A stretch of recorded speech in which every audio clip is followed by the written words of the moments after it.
সরকারি গেস্ট হাউসে কংগ্রেসের সর্বভারতীয় নেতা রাহুল গান্ধীকে মধ্যাহ্ন ভোজ করার অনুমতি দিল না মালদা জেলা প্রশাসন। 31শে জানুয়ারি মালদাতে প্রবেশ করবে কংগ্রেসের ন্যায়যাত্রা। সর্বভারতীয় কংগ্রেস নেতা রাহুল গান্ধীর মধ্যাহ্ন ভোজের আয়োজন করা হয়েছিল রতুয়া থানার ভালুকা সেচ দপ্তরের গেস্ট হাউসে। জেলা কংগ্রেসের পক্ষ থেকে প্রশাসনের কাছে লিখিত আবেদনও করা হয়, কিন্তু প্রশাসনের পক্ষ থেকে তা নাকচ করে দেওয়া হয়। কংগ্রেস নেতৃত্বের পক্ষ থেকে বলা হয় তারা লিখিত আবেদন করেছিলেন, কিন্তু তাদের কাছ থেকে কোনো অনুমতি মেলেনি। এই পরিস্থিতিতে তারা অন্য চেষ্টা চালাচ্ছেন। তিনি বলেন, মুখ্যমন্ত্রী সভা থাকায় সরকারি বাংলো বুক রয়েছে। তিনি বলেন, সকল জনগণের সহায়তা নিয়ে তারা এই কর্মসূচি করবেন।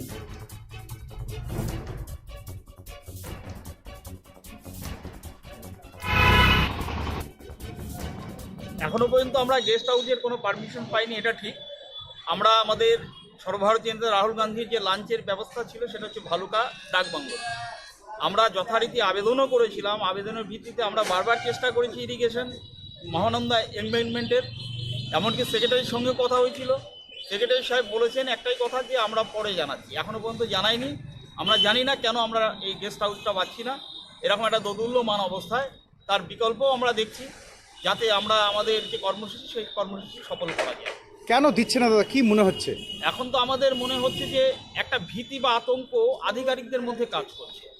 একটা শাসক দল, তারা হয়তো তাদের সেই আধিকারিকরা হয়তো ভাবছে যে আমরা যদি এটা দিয়ে হয়তো কোপে পড়বো কিনা, আমাদের জানা নেই, আমরা সেটা বলতেও চাই না। এরকম একটা দোদুল্যমান অবস্থায় আমাদেরকে রেখেছে।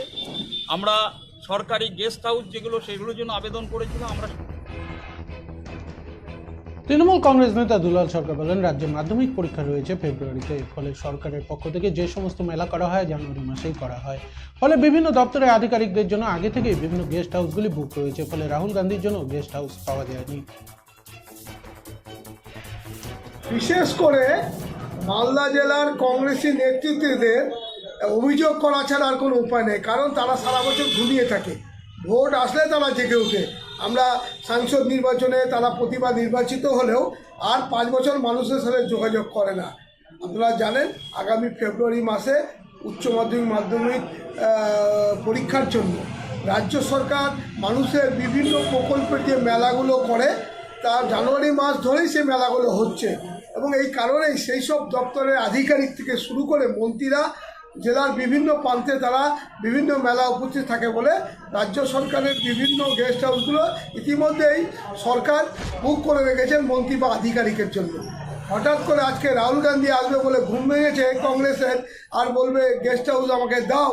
বুক করা গেস্ট হাউস পূর্ব পরিকল্পনা থাকার জন্যই রাজ্য সরকার এই গেস্ট হাউসগুলো বুক করে রাখার জন্য আজকে কোনো কারণে তারা পাচ্ছে না। তাই হঠাৎ করে বলবে যে তৃণমূল কংগ্রেস দিচ্ছে না, সরকার দিচ্ছে না, এইসব অভিযোগ এবং এইসব কথা বলে মানুষের মন ভেজাতে পারবে না কংগ্রেস দল। কারণ রাহুল গান্ধী যদি আসবে, তার পরিকল্পনা অনেকদিন আগের থেকেই হয়ে থাকে, তাহলে এতদিন কেন বুক ভাঙেনি?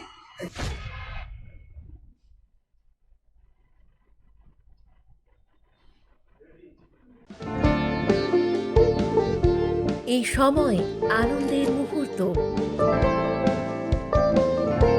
এই সময় জীবনকে আলোকিত করা।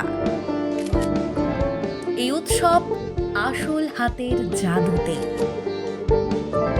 এই সময় সমৃদ্ধিকে ঘরে আনা। Senco gold, gold and diamond, RRN road, old post office পাড়া সাউথ, কোচবিহার।